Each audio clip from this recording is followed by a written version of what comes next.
सरकार ने उन्हें पूरा करके दिखाया है।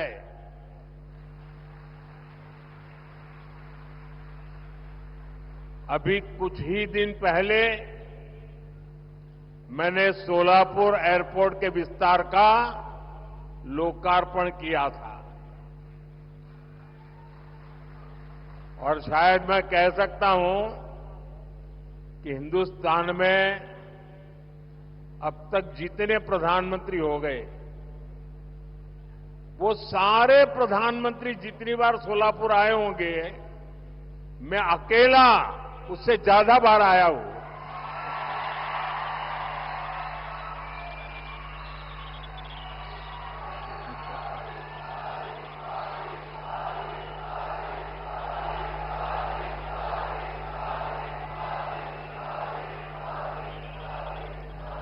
सोलापुर ने मुझे इतना प्यार दिया है कि अगर मैं ना आऊं तो मुझे खाली लगता है।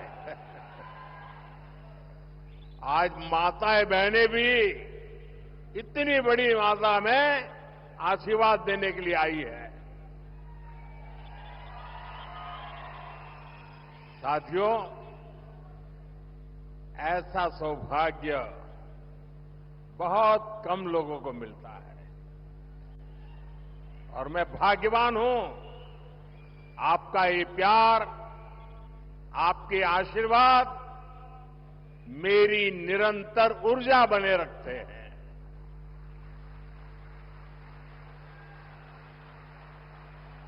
साथियों, देश विदेश से आने वाले लोगों को ये जो विकास के काम हुए हैं उससे बेहतर कनेक्टिविटी मिलेगी। हमारे सोलापुर में पालकी यात्रा की इतनी प्राचीन परंपरा है। पहले यात्रियों को, वारकरी साथियों को कितनी परेशानी होती थी।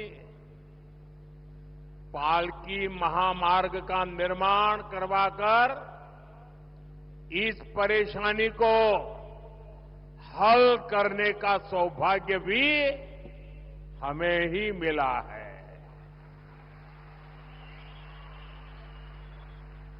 आज सोलापुर के चारों तरफ 4 लेन हाईवे बन चुके हैं। सोलापुर से वंदे भारत ट्रेन चल रही है। ये बदलाव केंद्र की बीजेपी और महाराष्ट्र की महायुति सरकार के कामों से संभव हुआ है।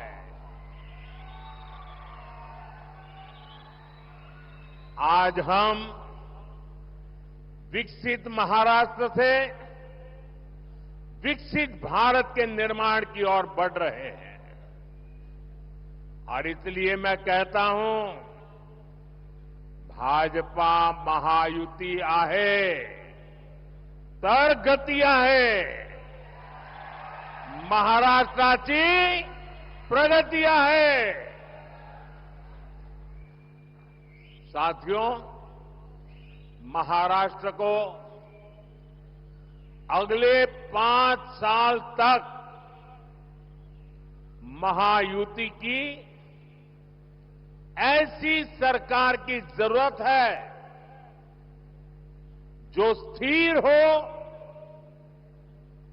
जिसका एकमात्र लक्ष्य महाराष्ट्र का विकास हो। स्थिर सरकार ही महाराष्ट्र के लिए दूरगामी नीतियां बना पाएगी। लेकिन आपको याद रखना है, ये महाअगाड़ी वाले जिस गाड़ी पर चल रहे हैं वो ऐसी गाड़ी है न पहिए हैं,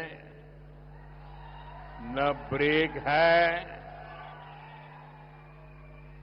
और कौन चलाएगा इसके लिए मारम्मार है।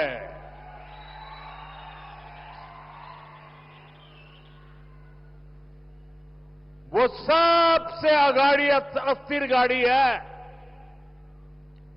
ये लोग आपस में ही झगड़ा करने में समय बर्बाद कर देते हैं।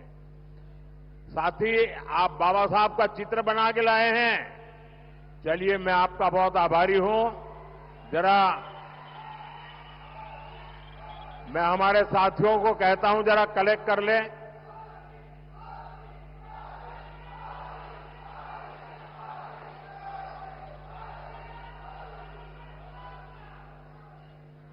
मैं आपका बहुत आभारी हूं। आपने इतनी शानदार भेंट मेरे लिए लाए हैं। हाँ, वो हमारे साथी ले लेंगे। बहुत बहुत धन्यवाद भैया।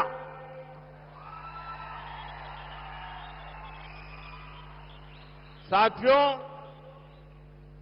आप सब भी भलीभांति जानते हैं, आप लोग देख रहे हैं कि अगाड़ी में कैसे भगदड़ मची हुई है।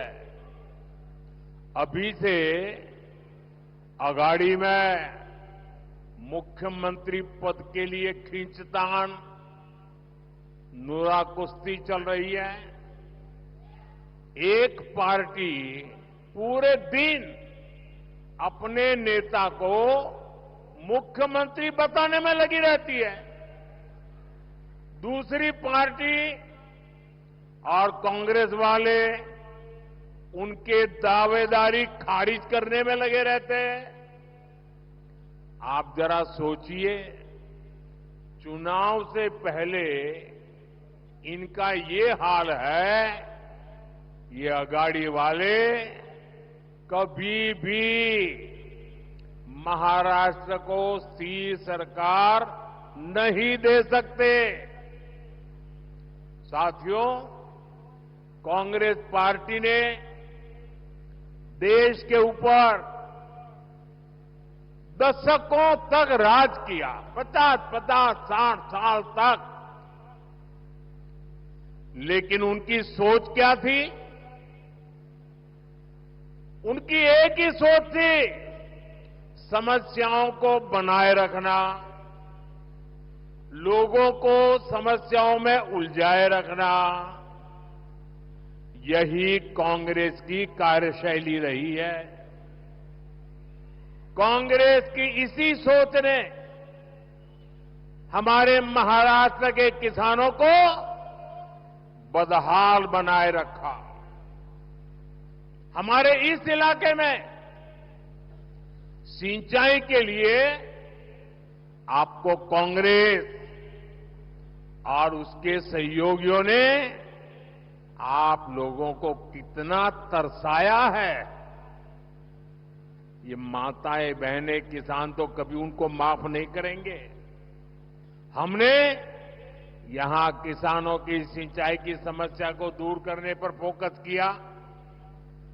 हमारे प्रयासों से सोलापुर जिले के कई गांवों का जलस्तर बढ़ रहा है। महायुति सरकार ने किसानों के बिजली के बिल माफ कर दिए। हमारी कोशिश है कि अब किसानों को बिजली का बिल भरना ही ना पड़े, और इसलिए हम हर खेत तक सोलर ऊर्जा पहुंचाने में जुटे हैं। बड़ी संख्या में सिंचाई के पंपों को सोलर पंप में बदला जा रहा है। साथियों, समस्या का समाधान करने के साथ ही हमने किसानों की आय बढ़ाने पर भी जोर दिया।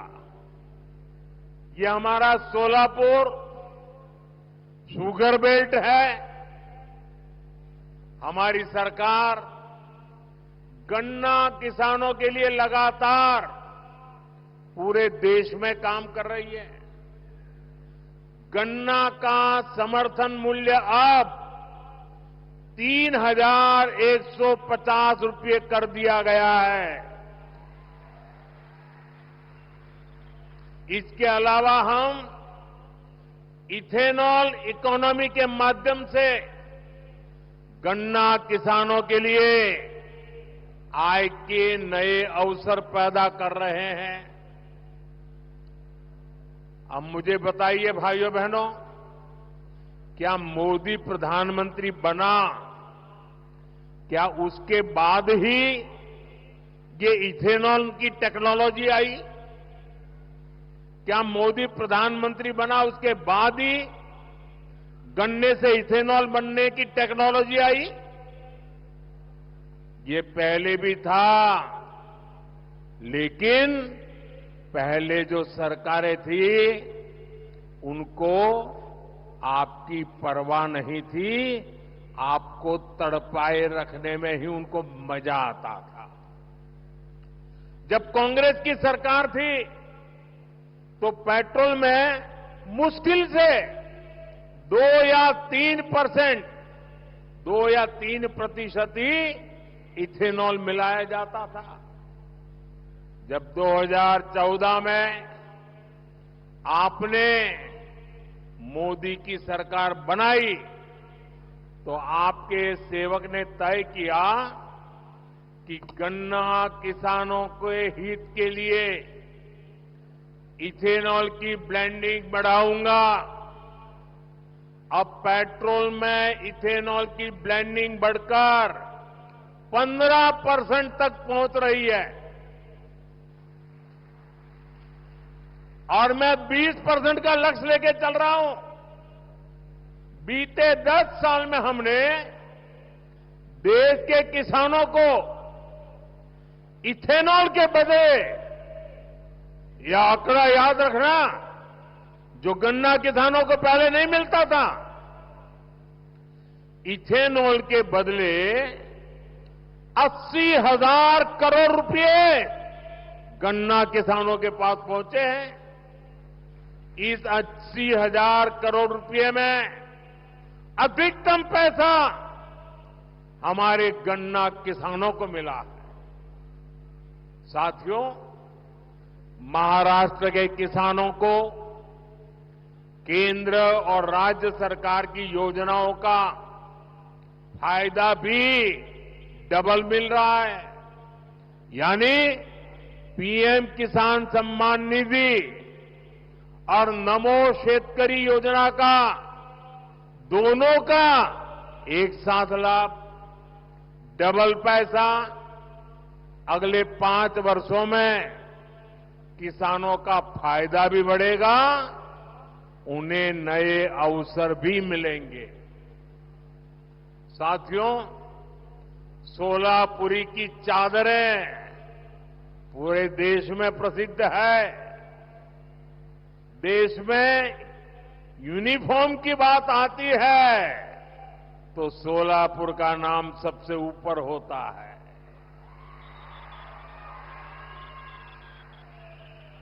यहां पीढ़ियों से सिलाई करने वाले कई परिवार हैं, लेकिन कांग्रेस की सरकारों ने उनकी कभी चिंता नहीं की। हमारी सरकार ऐसे साथियों का जीवन बदलने के लिए पीएम विश्वकर्मा योजना चला रही है। इस योजना पर 13,000 करोड़ रुपए से ज्यादा खर्च किए जा रहे हैं। हम महाराष्ट्र में टेक्सटाइल पार्क बनवा रहे हैं। इससे सोलापुर के टेक्सटाइल उद्योग को भी फायदा होगा। यहां के प्रोडक्ट्स देश विदेश तक पहुंचेंगे। साथियों, इस क्षेत्र में कितने ही परिवार पीढ़ियों से बीड़ी बनाने के काम में लगे हैं। किसी ने उनके बारे में नहीं सोचा। हमने 15,000 आवास बनाकर हमारे इन साथियों को दिए हैं। भाई और बहनों, ये केवल नीतियों की बात नहीं है, ये हमारी नीयत का जीता जागता सबूत है। साथियों, दूसरी तरफ अघाड़ी की नीयत में ही खोट है।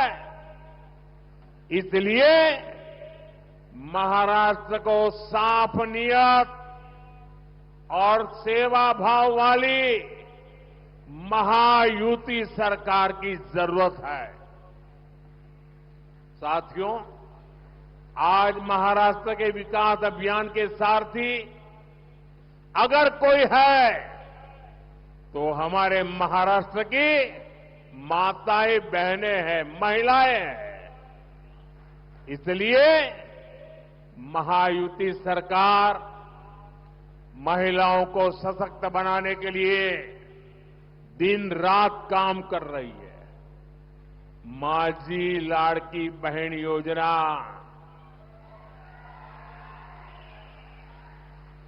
हर किसी की जुबान पर है। माझी लाड़की बहन योजना, ये योजना महिलाओं के विकास के प्रति हमारी प्रतिबद्धता का उत्तम उदाहरण है। आपने देखा है, सरकार ने महिलाओं के हाथ में पैसा दिया, सीधा उनके खाते में जमा हुआ, तो ये अघाड़ी वालों की नींद आराम हो गई। उनको लगा ये क्या कमाल हो गया, ये तो क्या हो जाएगा, और इसलिए आनन फानन में सोचे समझे बिना एकदम विरोध में उतर आए। माताओं बहनों को ये पैसा मिलना बंद हो जाए, इसलिए ये लोग कोर्ट तक चले गए। लेकिन जब महिलाओं के हाथ में पैसा आता है तो उसका कैसा असर होता है, वो इस बार हमने दिवाली में बराबर देखा है। इस बार दिवाली का उत्साह दोगुना था। माताओं बहनों ने खुलकर खरीदारी भी की। कई सालों से जो काम अटके पड़े थे, माताओं बहनों ने पूरा किया। उससे अर्थव्यवस्था को भी ताकत मिली, और यही बीजेपी का विजन है। हम महिलाओं को ही जन कल्याण की सभी योजनाओं के केंद्र में रखकर काम कर रहे हैं। आज पीएम आवास योजना के तहत घर महिलाओं के नाम पर बन रहे हैं। मुद्रा योजना की सबसे बड़ी लाभार्थी हमारी माताएं बहनें हैं। हम 3 करोड़ बहनों को लखपति दीदी बनाने के मिशन में जुटे हैं। ये लखपति दीदी का मतलब है, मैं देश में स्वयं समूह सहायता जूथों में काम करने वाली 3 करोड़ बहनों को ऐसी स्थिति में ले आऊंगा कि वो हर वर्ष, एक बार नहीं, हर वर्ष 1 लाख रुपया से ज्यादा कमाई करे और मेरी लखपति दीदी बने। आप तो जानते हैं ड्रोन दीदी। आज हमारी ड्रोन दीदी गांवों में, खेतों में आज उसका बोलबाला हो गया है। हमारी बहनें खेती की सीजन में, एक एक सीजन में ड्रोन से खेती में मदद करती हैं, कॉन्ट्रैक्ट करती हैं और ढेर सारे पैसे कमा रही है। इसलिए आज महिलाओं का आशीर्वाद भी महायुति के साथ है। और मोदी तो हमेशा कहता है, मेरा अगर कोई सबसे बड़ा रक्षा कवच है तो ये मेरी माताएं बहनें हैं।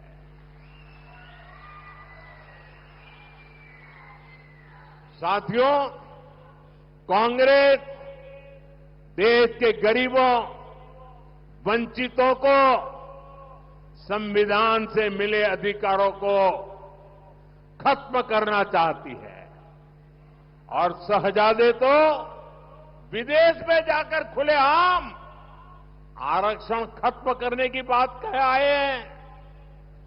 आरक्षण खत्म करने की कांग्रेस की इच्छा ये नई नहीं है। एक समय था जब कांग्रेस आरक्षण के खिलाफ खुलेआम अखबारों में बड़े बड़े विज्ञापन देती थी। आप पुराने अखबार निकाल दीजिए, कांग्रेस ने अपने नाम से, अपने सिंबल से आरक्षण को खत्म कर करके वोट मांगने का प्रयास किया था। साथियों, आज तो इंटरनेट का जमाना है। अब कांग्रेस के वो आरक्षण विरोधी बयान इंटरनेट और सोशल मीडिया पर भी उपलब्ध है। मैं चाहूंगा आप भी वो पुराने अखबार इंटरनेट पर देखिएगा। और मैं तो अखबार वालों से विशेष प्रार्थना करता हूं कि जरा उस जमाने की पुराने अखबार निकाल के देख लीजिए, क्या क्या बोले थे, क्या क्या छापा था उन्होंने। आरक्षण का लाभ लेने वाले एससी, एसटी, ओबीसी के खिलाफ कांग्रेस कैसी भाषा का इस्तेमाल करती है। अब आज जब दलित, हमारे ओबीसी, हमारे आदिवासी एकजुट हो रहे हैं तो ये कांग्रेस वाले सबसे ज्यादा परेशान है। उन्हें लगता है अगर पिछड़ा समाज ओबीसी एक हो जाएगा, अगर शेड्यूल कास्ट एससी दलित समाज एक हो जाएगा, एसटी हमारा आदिवासी भाई बहन एक हो जाएंगे तो शाही खानदान को कुर्सी कैसे मिलेगी। इसलिए कांग्रेस अब दलित, पिछड़ा, आदिवासी को छोटे छोटे टुकड़ों में बिखेरने का षड्यंत्र कर रही है। एक जाति को दूसरी जाति से लड़ाकर दलितों के टुकड़े हो जाए,